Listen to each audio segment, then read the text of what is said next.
যে গোপালগঞ্জে যাবে একটা পার্টি কর্মসূচি করতে, যেই পার্টিটা যে কোনো বিবেচনাতেই হোক অভ্যুত্থানের সব পোস্টার বয়গুলি সেই পার্টিতে থাকার ফলে আওয়ামী লীগের কাছে এটা সবচেয়ে বড় জ্বালার কারণ হবে, এটা খুব স্বাভাবিক। সেই জায়গা থেকে আওয়ামী লীগের ওখানকার অবস্থান বা ওখানকার আওয়ামী প্রেমী মানুষজন নানানভাবে বিক্ষোভ প্রদর্শন করতেই পারে। দেখুন, এদের মোটরক্রেট যাওয়ার সময় যদি রাস্তার দুপাশে দাঁড়িয়ে এরা ঝাড়ু জুতা নানান কিছু করে না, মানুষ আমাদের এখানে যে পলিটিক্স বিক্ষোভ প্রদর্শন করতেই পারে। যখন তারা অ্যাটাক করে, দেখেন প্রোটেস্টার এবং অ্যাটাকার্স এই দুজনের মধ্যে কিন্তু মৌলিক পার্থক্য আছে। নিঃসন্দেহে প্রোটেস্টার তো প্রোটেস্ট করতেই পারে, কিন্তু অ্যাটাকার্সকে তো আপনি কোনোভাবে আপনি ছেড়ে দেওয়ার কোনো সুযোগ নেই, এটা স্কিপ করা যায় না। যে প্রশ্নটা কিন্তু এসছে, গতকাল আমার শোতেই কথা হয়েছে। প্রশ্ন হলো একটা জেলা, যে জেলাতে মোটামুটি আর্মি র্যাব পুলিশ সবাই গেল, সর্বোচ্চ ক্ষমতা খাটানো হলো। এই গোপালগঞ্জ কি এমন পর্যায়ে চলে গেছে আগামী নির্বাচনে তা যদি বলে সব জায়গায় নির্বাচনে হোক গোপালগঞ্জে হবে না, তখন তো আমাদের এই পরিমাণ রাষ্ট্রের সক্ষমতা নেই যে এতগুলো আইন শৃঙ্খলা ওখানে নিয়ে যাওয়া। না না, দেখুন এখানে আমি একদম ওভারঅল একটা কথা বলি। নির্বাচন সংক্রান্ত যখন আমরা আলাপ করি, আমাদের সামনের নির্বাচনে আমি দীর্ঘদিন নির্বাচন কাভার করেছি, সাংবাদিকতা করেছি, সেই অভিজ্ঞতা থেকে বলি, এটা সরকারের কোনো স্টেটমেন্ট নয় বা সরকারের কোনো অবজারভেশন, সাংবাদিক হিসেবে আমাদের আগামী নির্বাচনে সবচেয়ে বেশি যে জিনিসটা গুরুত্ব পাবে আলোচনা, সেটা হচ্ছে সিকিউরিটি, সবচেয়ে বেশি গুরুত্ব পাবে নানান বিবেচনা। তো দেখুন, আপনি শুধু আমার দেশের সক্ষম ফোর্স নয়, পার্শ্ববর্তী দেশ থেকে এখান থেকে ওখান থেকে যদি হায়ার করে নিয়ে আসেন, আপনি নির্বাচন সুষ্ঠু করতে পারবেন না।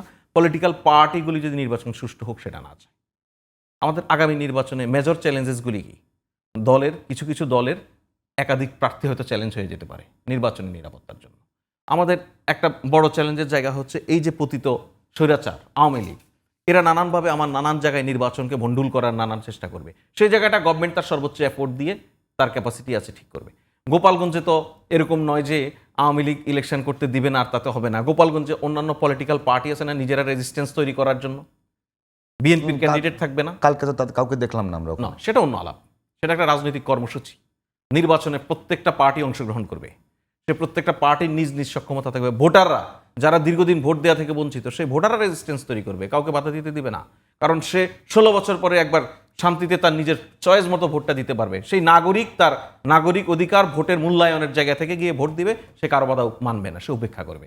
সুতরাং গতকালের কথাও যদি বলেন যে গোপালগঞ্জে যাবে একটা পার্টি কর্মসূচি করতে, যেই পার্টিটা যে কোনো বিবেচনাতেই হোক অভ্যুত্থানের সব পোস্টার বয়গুলি সেই পার্টিতে থাকার ফলে আওয়ামী লীগের কাছে এটা সবচেয়ে বড় জ্বালার কারণ হবে, এটা খুব স্বাভাবিক। সেই জায়গা থেকে আওয়ামী লীগের ওখানকার অবস্থান বা ওখানকার আওয়ামী প্রেমী মানুষজন নানানভাবে বিক্ষোভ প্রদর্শন করতেই পারে।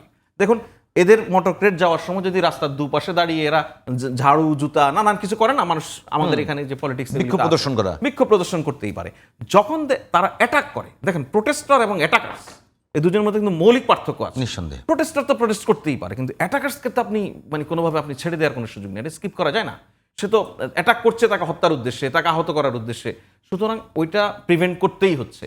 এই জায়গায় বাস্তবতাটা ওই জায়গায় হয়তো আমি ধারণা করছি আমাদের হোম মিনিস্টারের যে উদ্ধৃতি আপনি দিয়েছেন, তার হয়তো সরকারের বা হোম মিনিস্টার যে এত ম্যাসিভ লেভেলে তারা মেরে ফেলার মতো ষড়যন্ত্র বা এত বড় অ্যাটাক প্রস্তুতি নিয়ে করবে, এটা হয়তো তারা ধারণা করে নাই।